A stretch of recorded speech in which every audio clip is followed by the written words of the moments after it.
ঘটনা কি হয়েছিল জানিস তুই?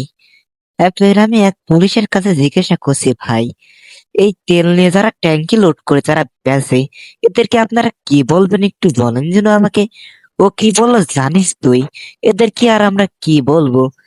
এরা যারা গরিব তারা হলো কেন তেল বেচছে, তাদের সংসার চলতেছে।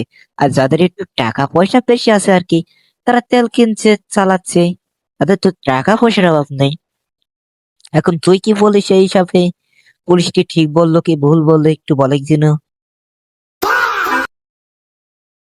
এখন পুলিশের তো আর কি বলার, পুলিশ তো ঠিকই বলেছে।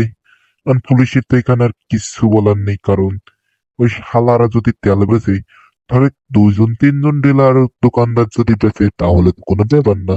কারণ তারা বেচছে, তাদের ঠেকানো যাবে, দিয়ে 50,000 1 লাখ টাকা জরিমানা করলো, সেটা নাই স্বাভাবিক আছে, তাদের বেরেল বেরেল তেল বেশি টাকা ইনকাম করছে। কিন্তু যারা ট্যাঙ্কি লোক দিয়ে সাধারণ জনগণ এটা করছে, তাহলে পুলিশের আর কি উপায় বল, কয়জনকে ধরবে?